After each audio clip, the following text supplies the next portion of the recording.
کہتے ہیں بہت پرانے زمانے میں ایک بادشاہ تھا جس کی سلطنت وسیع تھی، خزانے بھرے تھے اور فوج طاقتور، مگر اس کے دل میں سکون نام کی کوئی چیز نہ تھی۔ رات کے سناٹے میں جب محل کی دیواریں خاموش ہوتیں تب بھی اس کے سینے میں شور برپا رہتا، جیسے کوئی سوال بار بار دستک دے رہا ہو۔ بادشاہ نے حکیم بلائے، نجومی بلائے، عامل بلائے، مگر سب نے دوا دی، جواب نہیں۔ ایک دن اس نے سنا کہ پہاڑوں کے پار ایک درویش رہتا ہے جو سوال سن کر جواب نہیں دیتا، بلکہ انسان کو اس کا جواب خود دکھا دیتا ہے۔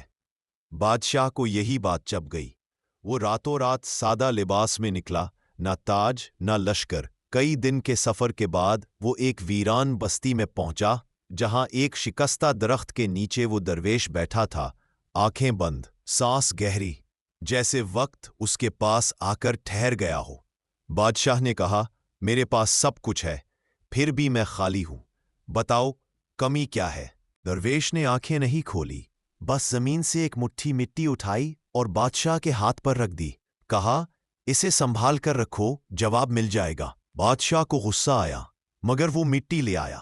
محل پہنچا تو خزانے اس کے منتظر تھے، مگر اس کی نظر بار بار اس مٹھی پر جاتی رہی۔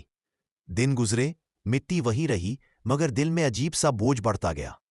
ایک دن اس نے دیکھا کہ مٹی میں بند مٹی سے پسینہ سا نکل رہا ہے، جیسے وہ سانس لے رہی ہو۔ ڈر کر وہ دوبارہ درویش کے پاس گیا اور بولا، یہ مٹی مجھے بے چین کر رہی ہے۔ درویش مسکرایا اور پہلی بار آنکھیں کھولی۔ کہا، اب تم دیکھنے لگے ہو۔ اس نے بادشاہ کو اسی بستی کے قبرستان میں لے جا کر کہا، یہاں لیٹ جاؤ۔ بادشاہ نے انکار کیا، مگر درویش کی نظر میں ایسا یقین تھا کہ وہ لیٹ گیا۔ درویش نے وہی مٹی اس کے سینے پر رکھ دی اور بولا، جب تم یہاں آؤ گے، تمہارا تاج، تمہاری فوج، تمہارا خوف، سب یہی رہ جائے گا۔ پھر بتاؤ، آج تم کس چیز کو تھامے بیٹھے ہو؟ بادشاہ کے آنسو بہنے لگے۔ پہلی بار اسے سمجھ آیا کہ اس کی بے چینی طاقت کی نہیں، انجام کی تھی۔ وہ سب کچھ جمع کر رہا تھا، مگر جانتا تھا کہ ایک دن سب چھوڑنا ہے۔ اسی خوف نے اسے خالی کر رکھا تھا۔ درویش نے کہا، جو وقت کو قید کرنا چاہتا ہے وہ خود قیدی بن جاتا ہے، جو چھوڑنا سیکھ لے وہی بادشاہ ہے۔ کہتے ہیں بادشاہ لوٹا تو اس نے تخت نہیں چھوڑا، مگر دل کا بوجھ چھوڑ دیا۔ وہی خزانے رہے، وہی سلطنت، مگر اب وہ سوتا تھا، جاگتا تھا، ہنستا تھا۔